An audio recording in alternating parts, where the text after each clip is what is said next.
नमस्कार, आप देख रहे हैं न्यूज नेशन। मैं हूं आपके साथ नैना यादव। खबरों की शुरुआत छत्तीसगढ़ की खबर से करते हैं, जहां पर सूरजपुर में कलेक्टर की बदसलूकी का जो वीडियो सामने आया, इस दौरान देखा गया कि किस तरह से दवा लेने के लिए घर से निकले युवक को कलेक्टर ने थप्पड़ मार दिया, उसका मोबाइल तोड़ दिया। कोरोना नियमों की अनदेखी पर युवक को पीटा गया। ये आप तस्वीर देखिए, ये तस्वीर सूरजपुर के डीएम के सामने पुलिसकर्मियों ने उसके बाद में शख्स की पिटाई भी की और ऐसा करने के लिए खुद कलेक्टर ने कहा था।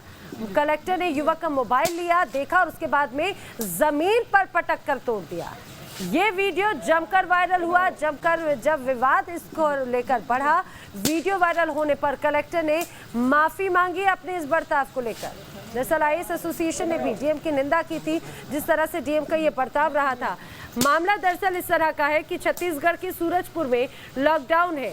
एक शख्स, ये युवक जब बाहर निकला तो पुलिस और इस दौरान वहां पर कलेक्टर भी मौजूद थे। जब ये पूछा कि तुम क्यों बाहर निकले हो, तो उसने पर्ची दिखाई, दवाई लेने के लिए जा रहा था अपने माता पिता के लिए। लेकिन कलेक्टर साहब तो पता नहीं किस बात को लेकर नाराज बैठे थे कि इस युवक का मोबाइल लिया, जमीन पर तोड़ा और उसके बाद में उस युवक को एक थप्पड़ तक जड़ दिया। इतना ही नहीं, उसके बाद में वहां पर जो मौजूद पुलिसकर्मी थे उनसे भी इस शख्स की पिटाई करने की बात कही, मामला दर्ज करने की बात कही। और फिर देखिए कैसे वहां पर पुलिसकर्मी ने इस युवक की लाठी से पिटाई की।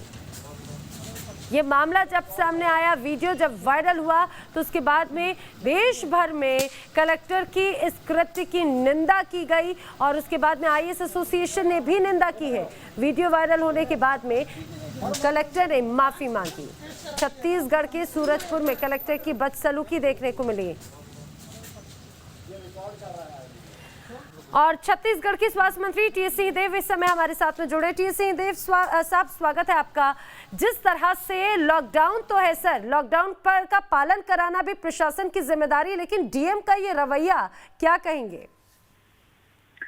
ये स्वीकार नहीं है, ऐसा बिहेवियर, ऐसा बर्ताव बिल्कुल स्वीकार नहीं है। और इस बाबत मुझे भी कल जानकारी लगी थी, मुख्य सचिव जी से भी, मुख्यमंत्री जी से भी मैं अपनी ओर से जरूर बात करूंगा। जी, तो सिंहदेव साहब, तो क्या किसी तरह की कोई कार्रवाई की गई अभी?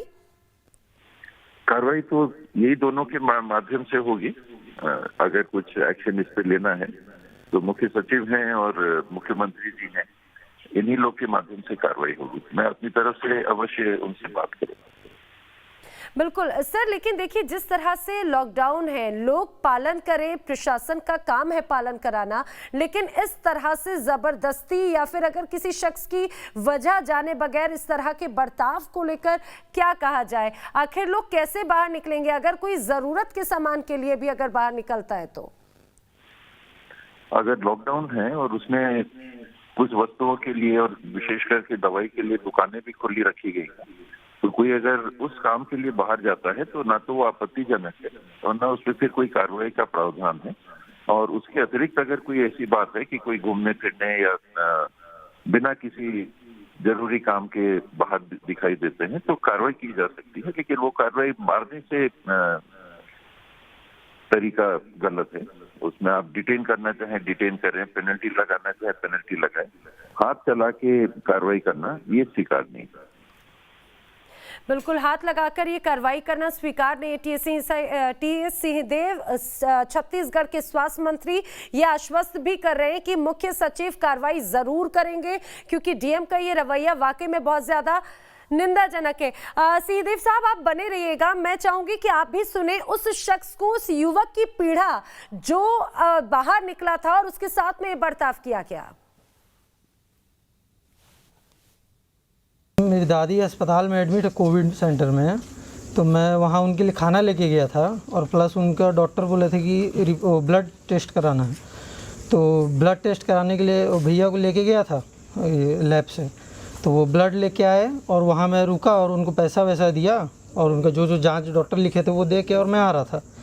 इतना में आते समय कलेक्टर साहब लोग वहाँ पे रोके, सबको रुकवा रहे थे, तो मैं रोका, साइड में लगाया गाड़ी, फिर उतर के गया, उनको बस पर्ची दिखाने के लिए कर रहा था उनके पास जाके। तो वो एक बार तो बोले ठीक है, फिर लेकिन इधर आके ना उनको पता नहीं क्या लगा, वो पर्ची और मोबाइल दोनों था मेरे हाथ में और चाबी भी थी बाइक की। अब पहले तो वो क्या बोलते हैं कि मोबाइल लिए और पटक दिए, फिर पर्ची देखे भी नहीं और एक झापड़ मार दिए मेरे को, और पुलिस वाले को से भी बोले कि मेरे को मारने के लिए, और चाबी ले लिए बाइक का और मोबाइल एकदम तोड़ दिए पूरा। क्या लगता है क्या होना चाहिए?